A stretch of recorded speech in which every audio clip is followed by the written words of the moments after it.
Friends இப்போ பார்த்தீங்கன்னா வீட்டில் கண்டிப்பாக இருக்க வேண்டிய ஒரு ப்ராடக்ட் நான் அமேசான்லேருந்து ஆர்டர் பண்ணேன். அது நீட்டாக இந்த மாதிரி குட்டியாக பேக் பண்ணி அனுப்பிச்சிருந்தாங்க. இப்போ அது ஓப்பன் பண்ணி பார்த்துட்டேன் நான். ஆக்சுவலி இப்போ உங்களுக்கு திரும்ப காட்டுறேன். இந்த மாதிரி ஒரு குட்டி பேக்கில் வந்துருந்துச்சா.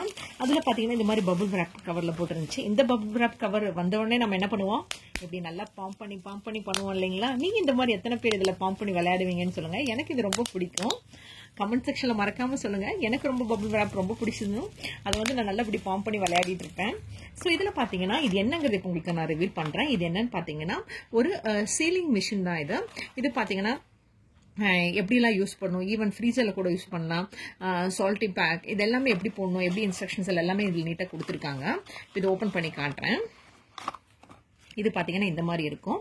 இது பின்னாடி ஓப்பன் பண்ணிங்கன்னா இந்த மாதிரி பேட்டரி இன் பண்ணும். பேட்டரி அவங்க கொடுக்கல ஃப்ரெண்ட்ஸ், நான் பேட்டரி போட்டு இன்சர்ட் பண்ணியிருக்கேன். ஸோ இதுக்கு நீங்கள் பேட்டரி முன்னாடியே வாங்கி வச்சுக்கோங்க. இந்த மாதிரி பேட்டரி, இந்த பெரிய பேட்டரி தான் வாங்கி வச்சுக்கணும்.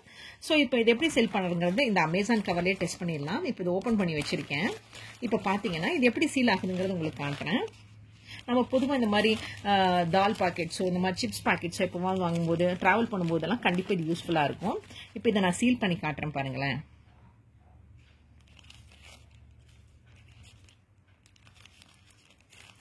இப்போ பார்த்தீங்கன்னா உங்களுக்கே தெரியும் இது எப்படி சீல் ஆயிருக்குன்னு. தெரியுதா உங்களுக்கு? ஸோ இப்போ இந்த சைடு காட்டுறேன் பாருங்க. இது ஓப்பனாக இருக்குல்ல, இந்த சைடில் உங்களுக்கு இதை நான் சீல் பண்ணி காட்டுறேன். இது நமக்கு ட்ராவல் பண்ணும்போதுக்குலாம் நீட்டாக வந்து காம்பேக்டாக இருக்கும்.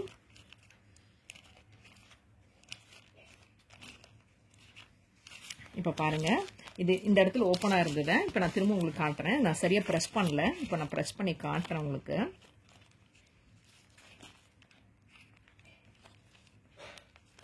நல்லா அழுத்தி ப்ரெஸ் பண்ணிங்கன்னா தான் இந்த மாதிரி சீல் ஆகும். இப்போ பார்த்தீங்களா, இப்போ இது எப்படி ஓப்பனாக இருந்தது, இப்போ சீல் ஆயிருக்கு.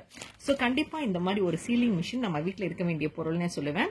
உங்களுக்கு இந்த ப்ராடக்ட்டோட லிங்க் வேணா கமெண்ட் செக்ஷனில் சொல்லுங்கள். கண்டிப்பாக லிங்கை ஷேர் பண்ணுறேன் ஃப்ரெண்ட்ஸ். ஐ ஹோப் இந்த வீடியோ உங்களுக்கு எல்லாருக்கும் யூஸ்ஃபுல்லாக இருக்குங்கிறதுக்காக தான் இந்த வீடியோ உங்களோட ஷேர் பண்ணுறேன்.